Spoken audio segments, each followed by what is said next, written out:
Hi, my name is Parker Gillette, and I'm going to be talking about my downloadable called The Traveler's Guide, which is going to be a Dungeons and Dragons campaign where the dungeon master will be able to simultaneously run the campaign but also use the booklet as kind of like a workbook, so they'll be able to make their own content and use it as well without just relying on the stuff that I give them.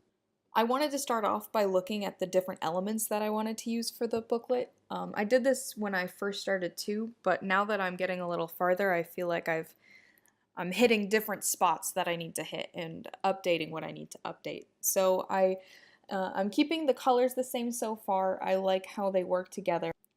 I changed up my header font. I think this one fits the art style that I'm going for more than the other one.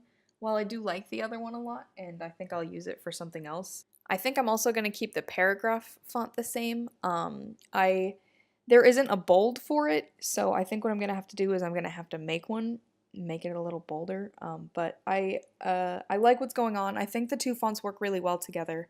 I started working on my actual uh, content that I need for the booklet.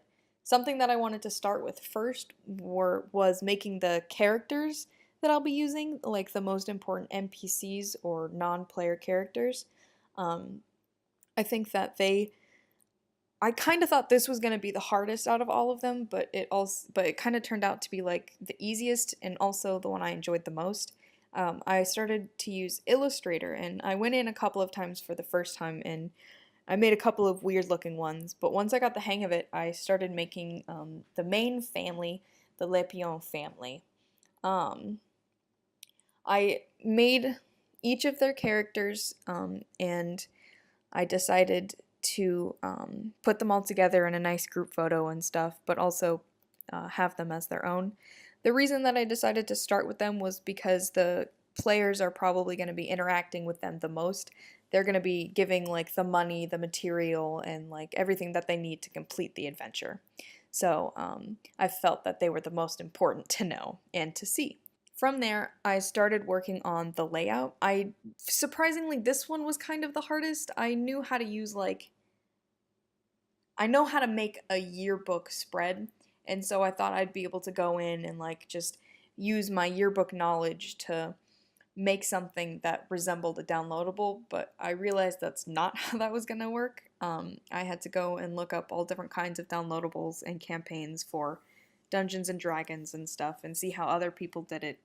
How I was doing it, it didn't look right, but when I started looking at the other ones, I started realizing what I had to do and stuff, and it made it a lot more appealing to look at. And so I came up with the first 4 pages, the first 2 spreads via outline, and where I'm going to put everything, and even what I'm going to put in there. Where there's text, there's going to be text, and where the blue squares are, I'm going to be putting either photos or elements in it. I also decided that this month I wanted to do writing.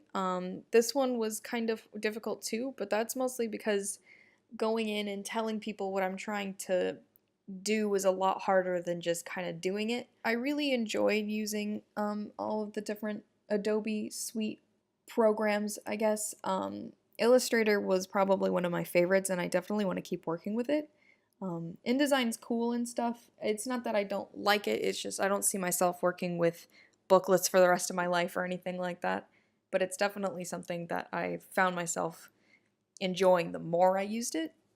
And for the writing, it's not that I don't like writing, it's just that I'd rather be doing the art process than the writing process of it. But once it's all down and stuff, I think it'll look really nice. So thank you for listening and have a great evening.